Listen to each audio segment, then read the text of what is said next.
So what's going on, guys? Here is a update to the Crosskart. Please disregard the overspray on the floor. Yeah, I know it got on there, but luckily I was able to get that up in about, less than a minute worth of effort. All that came right up, so it'll be easy to get the overspray off. But anyway, here it is. I ended up using that Rust-Oleum Sunrise Red as my color, and then I ended up going over it with a 2K clear coat, which, if you don't know what 2K clear coat is, it is a two-part clear coat, epoxy clear coat with a catalyst added into it as a hardener. And yeah, it's the same stuff they spray on your car at the paint and body shop. So anyway, here it is. It's looking really good. I did the same red paint that I did on the cage on my springs. So those came out looking pretty good. The next thing I need to take off and paint is the spindles. And anyway, this whole thing was completely stripped apart, all the way down to just the bare cage to paint it. So things are just slowly getting bolted back on as I have time.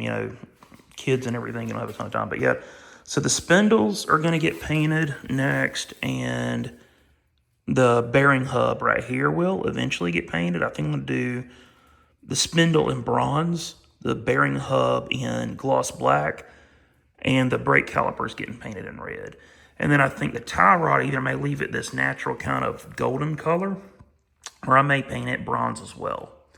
And the A-arms have been painted. There's the rear A-arms, painted those gloss black. We'll just go over the whole thing. So the front A-arms, those are new. They actually came powder coated that way.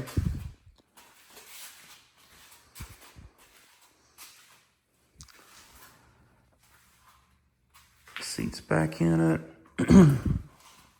So my motor plate, I painted it silver to hopefully still a few shades off. It's a hair darker, but in person it actually looks pretty much spot on. The camera actually amplifies the difference between them. But I wanted it to match the gearbox back there, and I also wanted it to match the engine block as much as possible, and it does pretty good. Still got to paint the A-arms on this side. There they are, laying down there. The center spool is in and back together. I took it completely apart to paint it. I did everything in a combination of gloss black and red just to go with the color of the cart. But that's back in there. The brake rotor's back on. And I've also bolted the flanges back in. What's interesting is all the set screws here. Ignore that oil that's there. I just need to wipe that up. But that set screw and that one on this side had come completely out. These were still in over here, but yeah, that had come out, so that was no good. But got the tank in. I did add this on as a support for the exhaust.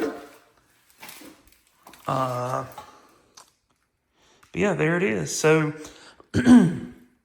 while we're over here, this is the bronze I'm going to be using. It's a pretty sweet looking color of bronze. But yeah, that's it. And that light, it looks, it's about representative on camera. All the gold colors I tried were too light, so I really like this color. And I'm debating doing the wheels in the same color. I think it might look pretty sweet. The bronze with the red give it kind of a little bit of an old school retro look.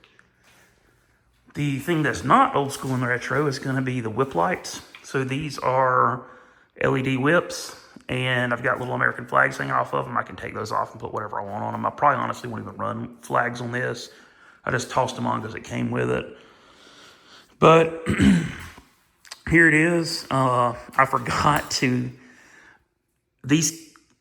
even order these and fit them before I started painting the cage. And then after painting it, I'm like, well, I didn't fit these up and weld them and weld in a mount for them. So I ended up finding these really sweet looking hinged tube clamps. And I actually like that look better because now I don't have to always, say like I had welded a mount in here. Now I'm not always stuck running them in the same spot. So because of the way I've got them right now, I can, move them forward or back. And I can also adjust the angle of them. So got quite a bit of tuning and adjustability I can do with them. They are IR control with this little controller here. So you can adjust the colors, make them strobe, do whatever you want to do with them.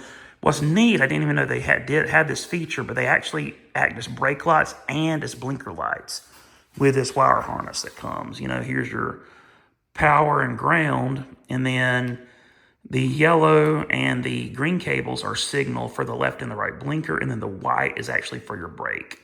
I don't really like the brake function. All they do is they just flash red whenever you go to brake. I'm not sold on that, but the blinker function is really cool.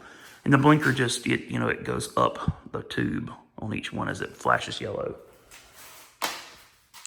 Let's see what else. Oh yeah, there's some physical changes to the cart, to the design. I have not even tested this yet, so I hope it doesn't come back to bite me in the butt. But as you know, in most of the videos, my drive selector was up here. Well, I cut the tabs off of that and relocated the whole drive assembly down here. So now it's down here just off the edge of the seat. So it keeps that tucked away nicely. Plus, I mean, literally the only time you're ever using this, when you first get in it, and if you get into a problem where you need to back out or whatever. But yeah, so I figured tucking it down there was nice because I wanted to make room for this bad boy.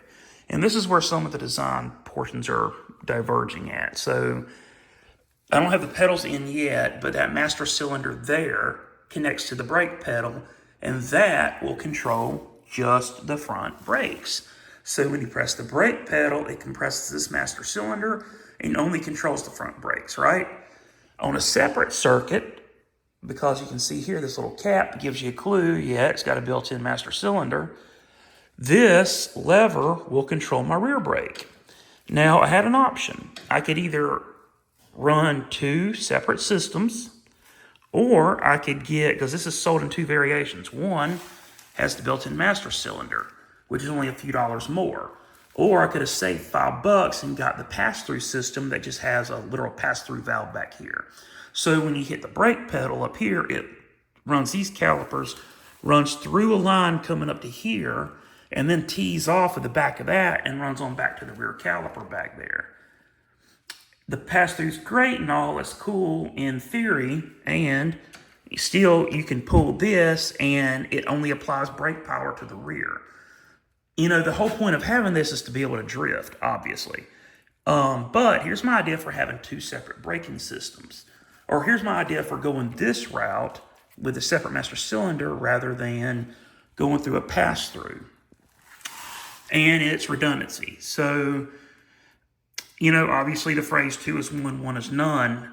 If you have just one master cylinder up here that controls the hydraulic brake pressure for the whole buggy, if you lose pressure in that cylinder fails, you just lost brakes for this whole entire Crosskart. That's scary. Having this gives you full redundancy. So you got your front brakes that you can use, and you got your front brakes, and you got your rear brakes. So if you want to have maximum stopping power, you hit this brake pedal and you pull back on this at the same time.